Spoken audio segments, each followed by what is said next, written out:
Bonjour! Aujourd'hui, dans cette vidéo, je vous fais une vidéo de la présentation de la partie logicielle du PCHP avec le Phénom X3 que je vous ai montré dans la vidéo précédente. Cette vidéo va porter plus sur Linux parce que j'ai installé Debian 12 sur la machine et que, bah, c'est l'OS qui est le mieux adapté à ce genre de vieux PC parce que Windows 7 n'est plus supporté et il n'y a plus beaucoup de logiciels qui fonctionnent encore dessus, à moins d'utiliser des logiciels à des versions un peu plus anciennes. Si j'ai bien compris, je crois qu'il y a peut-être un fork de Chrome qui fonctionne toujours sur 7, mais voilà, c'est un peu chiant, tandis que sous Linux, tout est là, tout fonctionne encore, donc voilà, je me complique pas la vie avec ça. Euh, Donc, je vais vous faire quelques petites démonstrations des performances de la machine. Donc, on va commencer par l'ouvrir. Voilà, la première démonstration, c'est le temps qu'elle met à démarrer. Donc, puisque l'OS est sur un SSD, ça ne devrait pas être très très long. On va ajuster la mise au point. Et voilà. Donc, voilà, Debian 12 démarre. On a une petite erreur avec la TPM qui n'est pas détectée pour la raison évidente que, il n'y en a pas. Et on est déjà à l'écran pour entrer son nom d'utilisateur. Donc, voilà. Voilà, ça n'a pas été très long. Tout est déjà chargé, c'est fini. L'ordinateur est déjà en mode basse consommation. Puisque j'ai mis le CPU. L'ordinateur démarre en mettant le CPU en mode on demand, qui, quand l'ordi fait pas grand-chose, la vitesse du processeur descend à 1,15 GHz. Donc, ensuite, le prochain truc que je vais vous montrer, euh, si je peux retrouver la petite liste. Voilà. Donc, je vais vous montrer un peu les performances de, des disques. Donc, à savoir que euh, le fichier home est sur un RAID 0 de 2 disques durs. Donc, oui, je sais, c'est pas fiable. Pas besoin de m'écrire en commentaire que c'est pas fiable. Je le sais déjà. Mais je préfère réutiliser des vieux disques pour faire un stockage plus gros et plus rapide que de devoir acheter d'autres disques pour faire sensiblement la même chose, mais je sais pas moi, en RAID 1. Donc, ça permet de continuer d'user du vieux matériel qui aurait été jeté à la poubelle. Donc, à savoir que le RAID 0, c'est 2 disques durs de 500 gigaoctets. Donc, ça me donne 1 téraoctet de stockage et le stockage va quand même relativement vite. Donc, GNOME disque. Donc, on va aller dans le RAID 0 et on va aller dans la test de performance. Et comme vous pouvez voir, il se souvient encore du dernier test de performance que j'ai fait. Donc, je vais vous le montrer de plus près. Hop. Et voilà. Donc, on a une vitesse de temps d'accès moyen, plus une latence de 14,78 millisecondes. Et la vitesse moyenne de lecture est de 200, un peu plus de 200 mégaoctets secondes. Donc, ce qui est tout à fait acceptable pour 2 disques durs. Voilà. Je vais faire le test pour le SSD maintenant. Je fais pas de test d'écriture puisque je peux pas vraiment démonter le, le RAID ou le SSD pour faire le test. Donc, on va aller ici, hop, et test de performance du disque. Et lancer le test.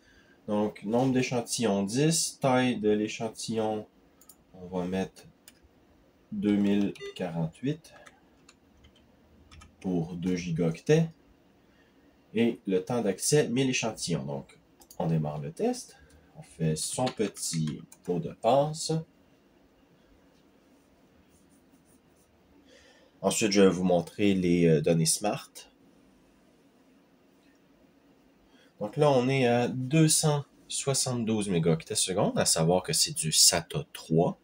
Donc, on sature complètement le SATA, en SATA 2, pardon, pas le SATA 3. On est en SATA 2. Donc, on sature complètement le SATA, comme vous pouvez voir, c'est une belle ligne droite. À 280 mégaoctets secondes, ce qui reste tout à fait respectable. Et les temps d'accès vont être très bas, 0,19 millisecondes. En même temps, c'est un SSD, donc il n'y a aucune surprise là-dedans. Donc, je vous les montre de plus près. Voilà. Comme vous pouvez voir, on sature complètement le SATA 2. Et hop, et voilà. Bon. Hop, on replace ça. S'il te plaît, moins de luminosité. Moins de luminosité. Voilà. Bon. Donc ça, c'est le test des disques. Comme vous pouvez voir, ça reste tout à fait acceptable pour ce genre de machine. Ensuite, je vais vous faire quelques petits tests d'Internet. Donc là, on va démarrer Firefox. Je vais fermer ça ici, voilà. Hop. Donc vous allez voir, ça reste quand même fluide. C'est pas très très lent comme expérience utilisateur. Donc là, on arrive sur YouTube. Bien entendu, YouTube reste un site très lourd, donc voilà. C'est pas non plus instantané, mais comme vous pouvez voir, ça fait quand même le travail. Est-ce que je peux avoir une vidéo en 1080p 30 fps? Parce que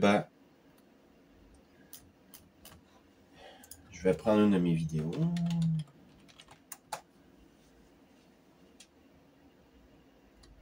Tiens, par exemple, la vidéo de présentation du HP. Vous pouvez voir, on a le son fonctionne. Et là, on est en 1080p. On va mettre les stats pour les nerds. Et je vais vous montrer de plus près les stats pour les nerds. Donc, hop, comme vous pouvez voir, on est en codec VP9. Donc, on n'a aucune accélération matérielle puisque la carte graphique est trop vieille pour avoir le support du VP9. Donc, tout est fait par le processeur. Vous pouvez voir qu'on a eu que 2 images de perdues. Donc, voilà, zéro problème. Bien entendu, j'ai essayé avec des vidéos avec un peu plus de mouvement à l'écran et zéro problème. C'est juste que là, je veux vous montrer des vidéos qui sont... je veux pas vous montrer des vidéos qui peuvent être sous droit d'auteur. Et pendant que ça joue, vous pouvez voir, le processeur est utilisé peut-être à, je sais pas moi, quarantaine de % d'utilisation au total. Donc, vraiment, zéro problème à faire ça. Bien entendu, le reste du web vous est accessible puisque c'est un navigateur à jour. Donc, c'est la dernière version ESR de Firefox. Si on va dans Aide à propos, voilà, on est en 128.5.0 ESR, version 64 bits. Donc, voilà. Si vous voulez faire des trucs plus modernes avec la machine, ça vous reste possible. Ceci dit, pour ce qui est des jeux vidéo, bien entendu, là, vous allez être limité, à moins que vous mettiez une carte graphique un peu plus costaude, mais le truc, c'est que, c'est que ça reste un processeur tri-cœur qui va qu'à 2,3 GHz maximum. Ces machines-là ne permettent pas de faire du surcadençage, donc, en tout cas, pas facilement. J'ai pas trouvé un utilitaire simple d'utilisation pour faire du surcadençage sur ces PC HP-là. Donc, voilà. Et, j'ai oublié de préciser au début de la vidéo, mais j'ai changé la carte graphique. Ce n'est plus une Radeon HD 6570. C'est une Radeon HD 6770 que j'ai mise. Donc, on a de meilleures performances, mais j'aimerais dire que la 6570, pour une carte qui n'a pas besoin de connecteur PCI d'alimentation, fait un excellent travail pour l'époque. Franchement, AMD avait de très bonnes cartes à l'époque. Donc, voilà. Donc là, on va s'attarder un petit peu sur des jeux. Donc, quoi que je peux vous montrer un benchmark avant. Donc, on va faire ça ici. Je vais vous montrer Valley de Unigine. Donc, hop. Et je vais lancer un autre truc ici. Watch-N0.5 Sensors. Et là, on va avoir un aperçu des températures. Donc là, hop, il va falloir que je nettoie le bouton de la souris, il commence à avoir des problèmes. Donc là, comme vous pouvez voir, la carte graphique est à 35 ou 34 ou 33 degrés Celsius. Le processeur est à 19 degrés Celsius, mais c'est parce qu'il fait 19 degrés Celsius dans la chambre. Donc j'ai comme un énorme doute que le processeur est à température ambiante. Et c'est ça qui va nous intéresser pour le moment. Donc, je vais lancer le test de Valley. Hop, on va abaisser la ligne. Voilà, hop. Donc, je vais faire le test en mode fenêtré. Voilà. En OpenGL, bien entendu. Donc, le chargement se fait assez rapide parce qu'on a un RAID 0 de disque dur. Donc, voilà.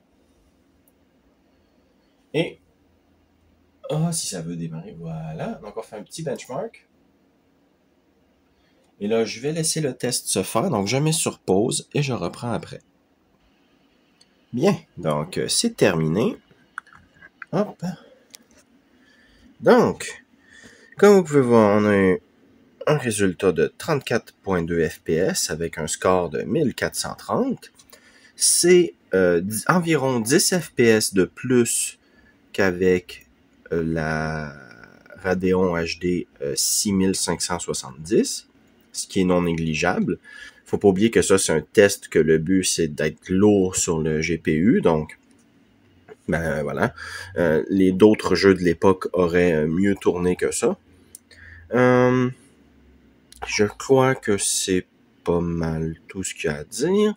La seule chose que je vais rajouter, c'est les températures.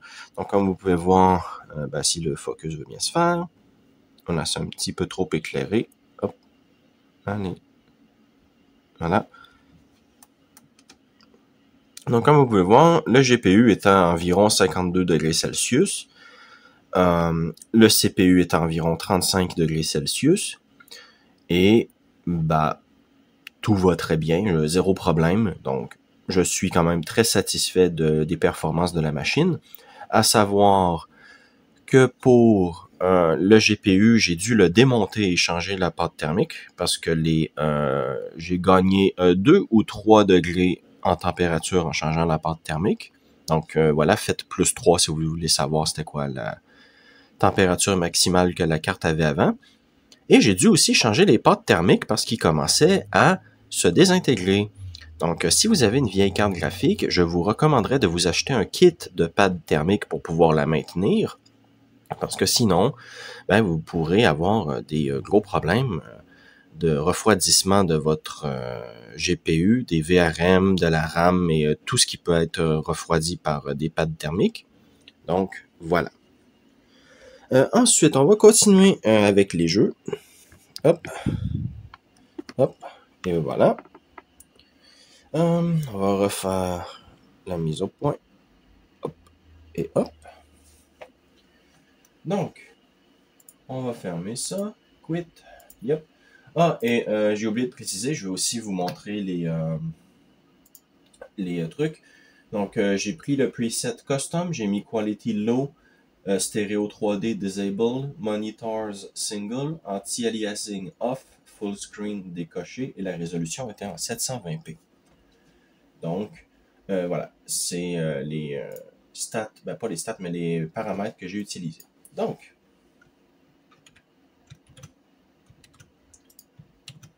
Fait que là, on va pouvoir aller dans les jeux.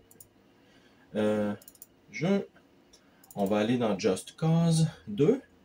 Donc oui, j'ai Just Cause, eu de façon tout à fait légale, bien entendu. Donc, wine, slash, Just Cause 2. Là, on va espérer qu'il se lance parce que hier, il voulait pas se lancer.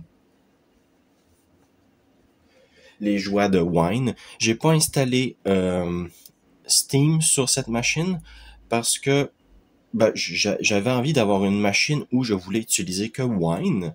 Donc là, c'est ce que je fais. Et j'ai pris Just Cause 2 parce que Just Cause 2 a un benchmark intégré. Donc c'est un des, pas rares, mais jeux peu communs à avoir un benchmark intégré. Donc on va faire le benchmark de Dark Tower. Les paramètres, vous allez les voir, je crois, à la fin. Il va y avoir un résumé avec le nombre de FPS. Donc, hop. Vous allez pouvoir voir aussi le temps de chargement, qui est pas très long. Et voilà. Ça charge déjà. Donc, on a un petit 60 FPS. Donc, j'ai aussi je sais pas si c'est normal, mais j'ai un petit bug avec l'affichage. Hop. Comme vous pouvez voir, les arbres, les textures sont pas bien chargées pour les arbres qui sont plus loin. Donc, je sais pas si c'est normal. Si ça se trouve, c'est Wine et avec Steam et Proton, ça fonctionne mieux. Mais voilà, c'est ce que j'ai comme résultat sur Wine. Je vais remettre le téléphone ici. Vous allez pouvoir continuer de voir la démo.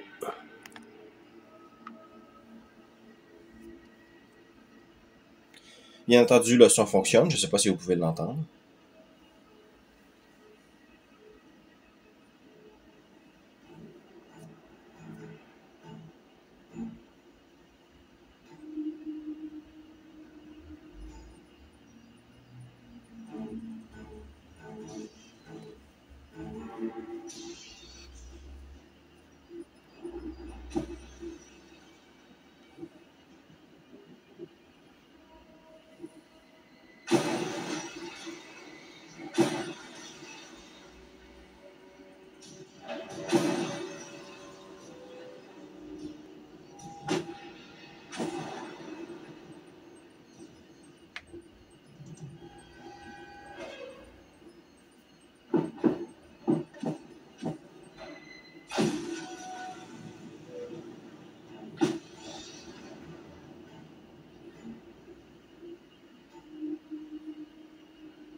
Donc là, ça devrait se terminer dans quelques secondes.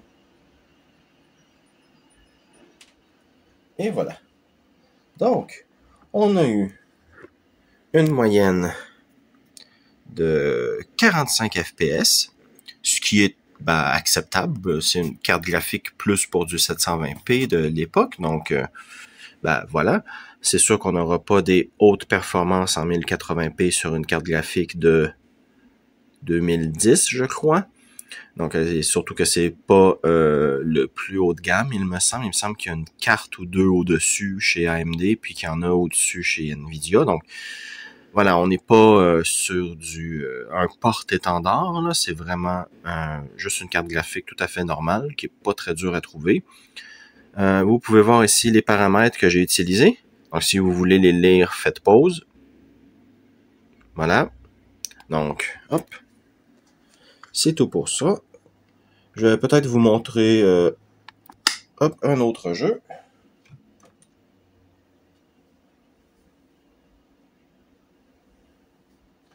Et voilà.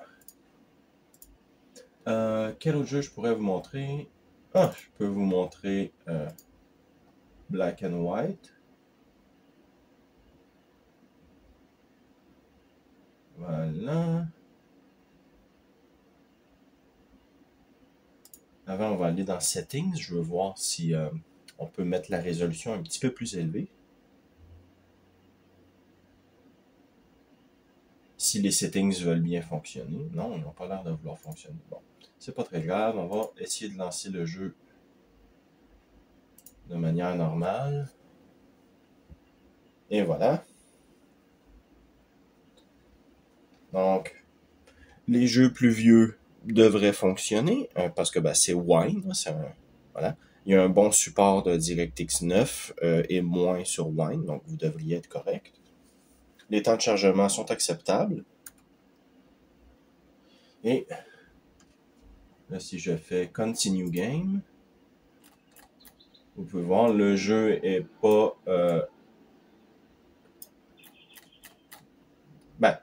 le jeu tourne quand même relativement bien. Là. Je ne sais pas si vous pouvez voir parce qu'on est en 30 FPS, mais la caméra est en 30 FPS, mais il n'y a pas trop de lag.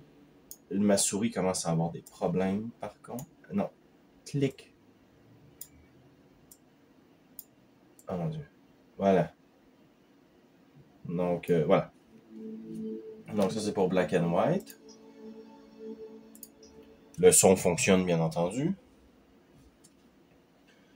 Et pourquoi pas un autre jeu plus ancien. Roller Coaster Tycoon 2. J'ai pas réussi à faire fonctionner Roller Coaster Tycoon 3 pour le moment, mais le 2 fonctionne de base, donc voilà. J'adore la musique de ce jeu. J'aime pas tant que ça le jeu, mais la musique est juste parfaite. Voilà. Donc, je crois que c'est tout. Je pourrais faire un petit 6 bench. Je crois que c'est ça que je vais faire. Hop. Et hop. Donc, où est le 6 bench que j'avais fait? Ah, le voici. Donc, je vais vous montrer les paramètres que j'ai utilisés. C'est les mêmes paramètres qu'a utilisé Explaining Computers pour tester des SBC. Donc, dites-vous que je crois que c'était un Raspberry Pi 3, prenait 79 secondes à faire le CPU Max Prime de 20 000. Donc, là, si on le fait, hop, ça devrait mettre environ 10 secondes. Donc, ça devrait plus être très très long. Bien entendu, le test est fait avec les 3 threads. Comme vous pouvez voir, hop, 10 secondes que ça l'a pris. Donc voilà, c'est beaucoup plus rapide qu'un Raspberry Pi 3. Je sais pas à quel point c'est plus rapide qu'un Raspberry Pi 4 et si un Raspberry Pi 5 est plus rapide, mais vous pouvez toujours aller voir les vidéos qui font des tests de SBC pour ce genre d'informations-là. Et je crois que c'est pas mal tout ce que je voulais vous montrer, que la vidéo fait 23 minutes, donc ça devrait être plus que suffisant pour que vous ayez un aperçu des performances de cette machine.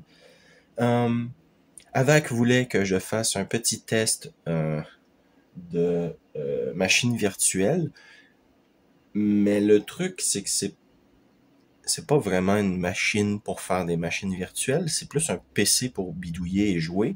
Donc, bien entendu, oui, je peux faire des machines virtuelles, mais c'est pas le truc, disons, qui est le mieux avec ce genre de machine-là. Donc, si vous voulez faire une machine virtuelle, vous êtes mieux d'utiliser un PC juste plus moderne et appliquer des patchs pour les OS pour qu'ils puissent fonctionner sur des CPU plus modernes. Vous allez avoir de bien meilleures performances. Puis, vu que les CPU modernes ont beaucoup plus de cœur, c'est moins un problème de dédier un cœur ou deux à une machine virtuelle sur son PC principal, par exemple, ou sur une autre machine, que de le faire sur une machine qui a que 3 cœurs. Ou j'ai d'autres machines qui ont qu'un cœur, il y en a qui en ont 2, elle en a 3, j'ai mon corps de quad qui lui a 4 cœurs. Donc, dédier des machines virtuelles à ce genre de PC-là, c'est pas non plus le truc le plus pas intelligent, mais j'ai envie de dire ça n'a pas vraiment sa place. Donc, peut-être que je vous ferai une démonstration de machine virtuelle sur ce PC-là parce que je voudrais faire une vidéo d'explication sur comment faire des machines virtuelles sur Linux avec QEMU KVM. Si c'est le cas, ben, je la ferai sur cette machine-là pour que vous ayez enfin un aperçu de ce que c'est sur un Phenom 1X3. Mais voilà. Donc, en espérant que vous avez apprécié cette vidéo de démonstration logicielle sur le HP avec le Phenom 1X3. Donc, si vous voulez un rappel, c'est le 2600B. 8600B, pardon, le CPU. Donc, c'est un CPU qui était vendu pour les OEM par AMD. Le B veut dire pour business. Et ça veut dire que le CPU était garanti d'être disponible pendant 24 mois pour les OEM, en tout cas selon Wikipédia. Voilà. Donc, je vais fermer l'ordinateur pour que vous puissiez voir le temps qu'il met à s'éteindre. Et voilà, déjà éteint. C'est merveilleux, Linux. Donc, en espérant que vous avez apprécié cette vidéo, et à la prochaine.